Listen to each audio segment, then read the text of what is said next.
Hello, I welcome you to join the dark side of division.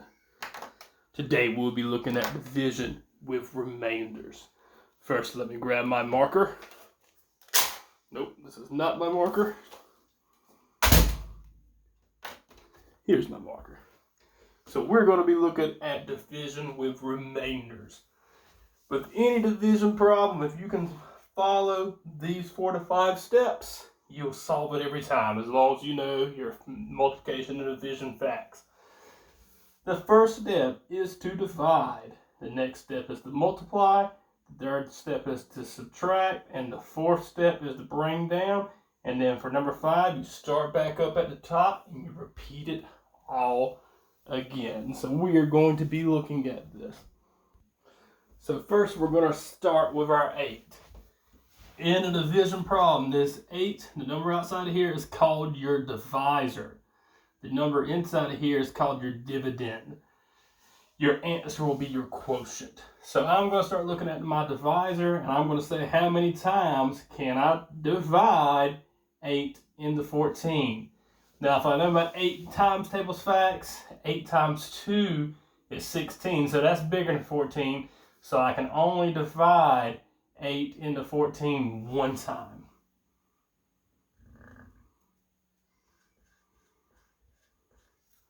One time. So, that was step 1. Figuring out what I need to divide. Now, I had to start over here at the 4. I'm sorry, I should have said this first because 8 doesn't go into 1 anytime. So, I had to start with 8 going into 14. So, if your divisor does not go into the first part of your dividend, make sure to go to the second number and say how many times will 8 go into 14. Sorry, I should have said that first. So now I'm going to multiply. I'm going to multiply step 2. I'm going to multiply 8 times 1. 8 times 1 is 8.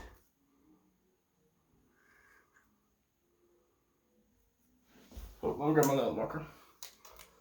Alright, so 8 times 1 is 8. I'm going to bring it down, keep it in the ones place just like with 14. And then I'm going to move to step 3, which is subtract. I'm going to subtract. Now I'm not doing anything with the 7 yet. We're only still focused on this 14. So I just put my 8 in the ones place like the 4 is in the ones place for 14. So now I'm going to subtract. This isn't one where we really got to borrow. Either you already know this or you can put 8 in your head and count up to 14. You can say 9, 10, 11, 12, 13, 14. And you can know that is 6. So we're done with subtraction. Now we bring down. We bring down our next number. However long yours is, you keep on bringing down the next number. You only bring down one number at a time. So you're not going to bring down every single number. You're just bringing down the next number.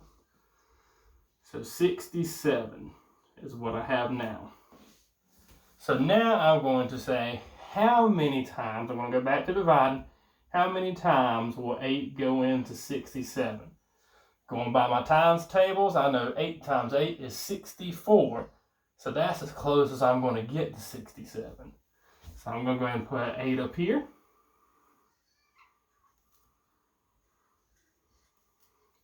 And then I'm going to multiply. 8 times 8 is 64.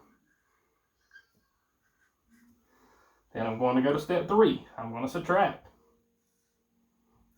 67 minus 64. 7 minus 4 is 3. 6 minus 6 is nothing.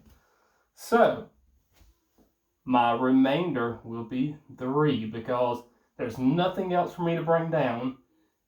8 cannot go into 3, so my remainder will be 3. With a remainder of 3. So I got 18 with a remainder of 3. Now, to know that I got this right, I'm going to erase some of my work real quick. But to know that I got this right, I can use multiplication to solve this and make sure I got it right. So, I can do 8 times 18. I always like putting the bigger number on top. So 18 times 8. 8 times 8 is 64. Well, I'm sorry. If you're wondering where this 18 came from, I'm pulling it right here from my answer because I got 18 with a remainder of 3, and I'm using my same 8 for my answer right there. So 8 times 8 is 64. Put my 6 up here. 8 times 1 is 8, plus 6 more is 9, 10, 11, 12, 13, 14. So I got 144. Now I know that's not the same thing as 147, but I got to remember I had this remainder. This remainder means I had 3 extra hanging out there. So if I add on 3 to 144, I get 147. And that is how you can use multiplication to check your work. All you do is multiply what you got up here for your quotient with your divisor. Then at the end, add your remainder, and you'll know you're 100% correct and you don't have it wrong. So just remember, follow these steps. After you do it a while, it'll just become second nature to you. You'll know them automatically. But as long as you learn these steps, you got any type of division problem there is. Thank you for joining the dark side of division.